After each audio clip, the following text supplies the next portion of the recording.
नमस्कार दोस्तों, आज की कहानी लेखक की अपनी जुबानी। मैं खुद को दुनिया का सबसे बदकिस्मत इंसान समझता हूँ, क्योंकि जब तक मेरी माँ जिंदा रही मैंने कभी उसकी कदर ना की। उसे बहुत तकलीफें दी। आज वो मुझे छोड़कर जा चुकी है। मुझे हर वक्त उसकी याद आती है। सारी दुनिया मेरे लिए वीरान हो चुकी है। मैं बचपन से ही बहुत जिद्दी रहा हूँ। कभी स्कूल जाते हुए जिद करता, कभी खाना खाते हुए नखरे करता कि मुझे ये नहीं खाना है, वो नहीं खाना है। मुझे याद नहीं कि 8वीं क्लास तक मैंने कभी अपने हाथों से खाना खाया या अपने हाथों से कपड़े पहने।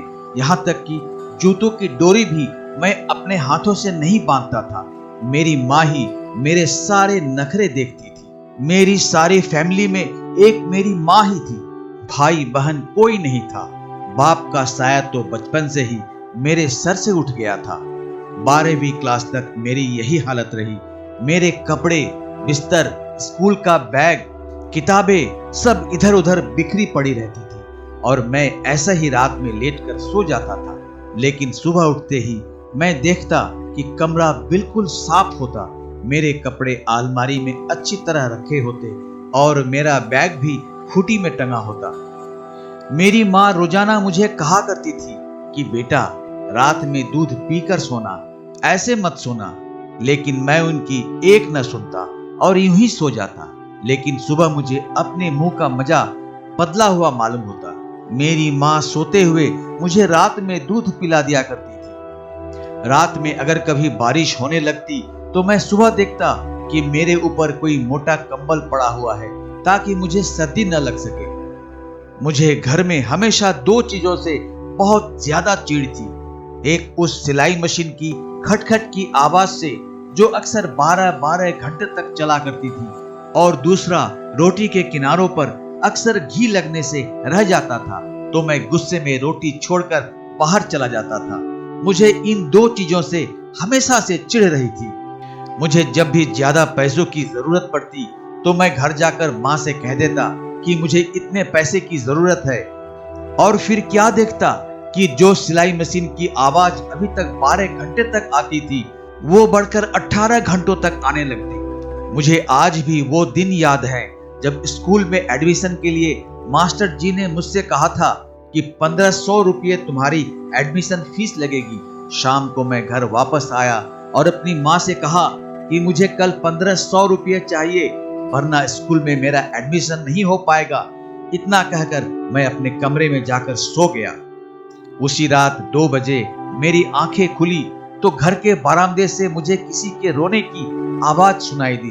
मैं उठकर बाहर गया तो क्या देखता हूँ, मेरी माँ मोटे शीशों का चश्मा लगाए बहुत देर से मशीन की सुई में धागा डालने की कोशिश कर रही है और उसकी आंखों से आंसू भी बहे जा रहे हैं। माँ की ये हालत देखकर मेरी तो रूह कांप गई। मैंने माँ से कहा कि माँ, इतनी रात हो रही है, आप अभी तक काम कर रही हो? मेरी आवाज सुनकर माँ एकदम से चौंक कर मेरी तरफ देखने लगी और दुपट्टे से आंसू साफ करते हुए मुझसे मुस्कुरा कर कहने लगी, अरे बेटा, वो सामने वाली जो तुम्हारी काजल आंटी है, उनके यहाँ कल शादी है। उन्होंने कहा था कि अगर मैं उन्हें 2 सूट कल तक सिलकर दे दूं तो वो मुझे 1500 रुपये देंगी। लेकिन देखो, ये कमबख्त धागा सुई में जा ही नहीं रहा है। मैं बहुत देर से परेशान हूँ। माँ की ये हालत देखकर मैं उससे जाकर लिपट गया और जोर जोर से रोने लगा। मेरी माँ ने मेरे सिर पर हाथ फेरते हुए कहा, बेटा, तुम परेशान ना हो, मैं तुम्हारे पैसों का इंतजाम जरूर कर दूंगी।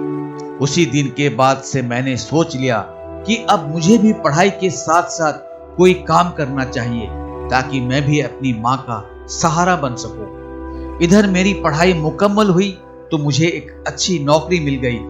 मैंने जब घर आकर अपनी माँ को नौकरी के बारे में बताया तो वो बहुत ज्यादा खुश हुई और फिर चीनी के डिब्बे से 20 रुपये निकालकर मुझे दिए और कहा, बेटा, जाओ जल्दी से इन पैसों से मिठाई ले आओ, मैं आज अपने हाथों से तुझे मिठाई खिलाऊंगी। एक दिन मुझे ऑफिस में बहुत ज्यादा काम पड़ गया और मैं रात में बहुत थका हुआ घर आया। मैं जूते पहने पहने ही बिस्तर पर लेट गया और फिर मेरी आंख लग गई। जब सुबह उठा तो मैं बड़ा हैरान हुआ, क्योंकि रोजाना रात में जूते उतार दिए जाते थे, लेकिन आज मेरे पैरों से जूते नहीं उतरे थे। मैं किचन में गया तो देखा आज खाना भी बना हुआ नहीं था। मैं माँ को पुकारने लगा, माँ माँ तुम कहाँ हो माँ? देखो आज मेरा टिफिन भी तैयार नहीं हुआ है, जल्दी करो माँ, मुझे देर हो रही है। लेकिन पता नहीं क्यों माँ का कोई जवाब नहीं आ रहा था। मैं माँ के कमरे में गया तो देखा माँ आराम से बिस्तर पर सो रही है। मैं उसके पैरों को दबाकर उसे उठाने लगा, लेकिन माँ उठ नहीं रही थी। मैं उसके सर के पास गया और सर को दबाकर उठाने लगा। मैं बार बार उसे पुकार कर कह रहा था कि माँ जल्दी उठो, मुझे भूख लगी है, रात में मैंने खाना भी नहीं खाया था, मेरा टिफिन भी तैयार नहीं हुआ है, जल्दी से उठो माँ।